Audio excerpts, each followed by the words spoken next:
tous, bienvenue dans cette nouvelle vidéo. Aujourd'hui, nous allons aborder le thème des minéraux et plus particulièrement de la pierre de lune. La pierre de lune, alors il faut se méfier parce qu'il y a différentes pierres ou matériaux qui peuvent être appelés communément pierre de lune. Donc ça peut être un petit peu brouillon tout ça, on ne sait pas toujours où on en est. Donc avec cette vidéo, je vais vous aider à y voir plus clair et à identifier ces différentes pierres et à ne pas tomber dans le piège courant dans lequel on tombe. Et puis sur la fin, je vais vous expliquer un petit peu les vertus dans lithothérapie qu'on peut accorder à cette pierre de lune. Alors, première chose, ça va être cette pierre-ci. Je vais essayer de vous la montrer si le zoom veut bien se faire. Sinon, je vais passer en zoom manuel. Donc, vous voyez, c'est une pierre un petit peu blanc laiteux. Mais clairement, c'est pas une pierre, c'est simplement du verre opalisé. Donc c'est quelque chose qui a été fabriqué par l'homme, qui ne se trouve pas du tout à l'état naturel. Donc vous pouvez trouver ce genre de matériaux couramment dans le commerce, c'est très répandu en plus, ça ne vaut vraiment rien, ça vaut pas plus qu'un simple pot de yaourt. Ça peut être très joli, hein, niveau esthétique, il n'y a pas de souci, on peut faire des choses très sympas avec ça. Sachant que faut éviter de se faire avoir parce que beaucoup en profitent pour vous vendre ça comme de la pierre naturelle, soi-disant avec des vertus en lithothérapie, alors que ce n'est pas du tout le cas. Donc si vous vous dirigez vers cette matière pour l'aspect esthétique d'un bijou ou simplement pour collectionner la pierre, pourquoi pas, mais voilà. Et connaissance du fait que ça n'a aucune valeur au niveau lithothérapie. Donc ensuite, une pierre de lune qu'on appelle généralement la pierre de lune arc-en-ciel, ça va être cette pierre blanche. Est-ce que le zoom se fait? Je vais passer en manuel, mise au point manuel, et on va se mettre, voilà. Est-ce que ça va bien zoomer? Je suis partie trop loin. Voilà, c'est un petit peu mieux. Donc, cette pierre blanche avec des reflets irisés, bleutés. Cette pierre-là, on l'appelle communément pierre de lune. Alors, vous inquiétez pas, si un vendeur vous vend ça pour de la pierre de lune, il ne vous arnaque vraiment pas du tout. C'est vraiment entré dans le langage commun. On l'appelle la pierre de lune ou bien encore la pierre de lune arc-en-ciel ou parfois la labradorite blanche parce que c'est le même reflet que la labradorite, sauf que la pierre à la base est blanche. Mais donc, attention, en lithothérapie, ça n'a pas du tout la valeur de la pierre de lune naturelle. Cette pierre-ci, clairement, c'est de la péristérite et non de la pierre de lune. Alors, effectivement, dire que c'est une pierre de lune, c'est plus poétique que dire voilà, c'est ma péristérite. Donc, moi-même, je dis toujours que c'est ma pierre de lune, j'adore cette pierre, je la porte souvent. Elle a des propriétés intéressantes, mais voilà, il ne faut pas confondre avec la vraie pierre de lune. Cette pierre-là, elle va plutôt se rapprocher de la labradorite, auquel elle ressemble beaucoup. Elle va avoir des vertus similaires, notamment elle va avoir des propriétés de protection et puis intéressant aussi, que moi ça m'intéresse beaucoup, c'est la pierre anti-fatigue. Elle donne du tonus, elle protège contre les émotions qu'on peut ressentir au quotidien qui peuvent nous blesser. Elle peut atténuer sur le corps physique les douleurs ou les chocs physiques. Voilà. Et c'est vraiment une pierre de protection qui aide à réduire les peurs irraisonnées et à garder confiance en soi. Voilà. Donc ça, c'est une très jolie pierre qui est très commune aussi. On la trouve vraiment facilement.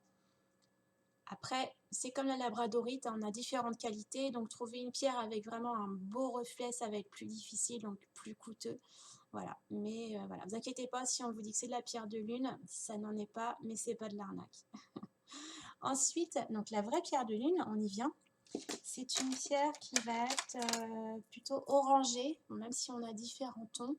C'est une pierre, attendez, je vous donne un instant, mise au point, on va essayer de se rapprocher. Voilà, je pense qu'on n'est pas trop mal. Donc c'est une pierre orangée, nacrée.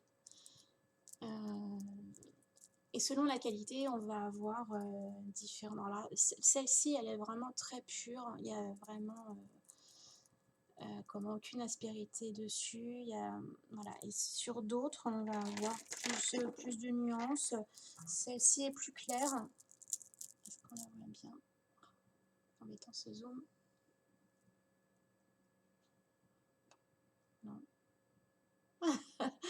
C'est pas évident ce zoom, mais bon, j'espère que vous voyez bien. De toute façon, à la fin de la vidéo, je vais vous remettre des photos pour les voir vraiment de façon nette. Donc là, la pierre de lune, donc majoritairement, on la trouve de façon orangée, alors plus ou moins dans des tons foncés à clair.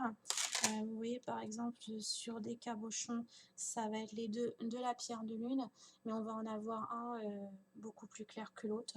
Alors on a différentes nuances et quelquefois elle peut même virer jusqu'au blanc, voire jusqu'au gris. Voilà. Donc, mais quoi qu'il en soit, c'est toujours une pierre qui a naturellement un aspect un petit peu laiteux et nacré surtout, hein. Je ne sais pas si on voit bien sur la vidéo, mais c'est vraiment un reflet nacré. Quelquefois, on peut la confondre avec de la pierre de soleil. Alors, je vous en ai mis une là pour comparer avec la pierre de lune. Donc, la pierre de lune est au-dessus et en dessous, vous avez la pierre de soleil. Donc, on peut avoir des nuances de orangé qui vont se rapprocher, mais dans la pierre de soleil, vous allez avoir des reflets brillants, presque voilà, brillants, scintillants, un peu comme des paillettes à l'intérieur, tandis que la pierre de lune, vraiment pas du tout. C'est vraiment l'aspect laiteux et nacré. Voilà. J'espère qu'avec ça, vous arriverez à mieux identifier les pierres que vous rencontrez. Et au niveau lithothérapie, la pierre de lune, c'est clairement la pierre de la féminité. Elle est connectée à la lune, donc la pierre de l'affinité, c'est l'intuition féminine. Donc après que vous la portiez en tant qu'homme ou femme, peu importe, ça va renforcer l'énergie de l'intuition féminine. Elle va vous apporter souvent des éclaircissements. C'est aussi la pierre de l'introspection. La lune, on dit souvent que c'est un reflet, un miroir, donc elle va permettre de vous aider à vous voir, mais sous un œil différent, et vous apporter plus de douceur et de compassion pour vous-même. Voilà. Et la pierre de la féminité, encore une fois, c'est aussi les cycles de la lune. Elle va accompagner la femme au niveau de tous ses cycles, donc calmer les douleurs des cycles menstruels. Elle va aider à la procréation et quand le bébé arrive, elle va aider à améliorer la lactation. Voilà. Donc c'est vraiment une pierre qui accompagne la femme tout au long de son existence et de sa vie de femme. Et puis, donc, on retrouve cette énergie de la féminité dans l'intuition, dans la douceur, la compassion. Elle va aider à améliorer aussi vis-à-vis des autres, à être plus tolérant et mieux les comprendre. Voilà. Bien, j'espère que vous en aurez un petit peu appris plus sur la pierre de lune aujourd'hui.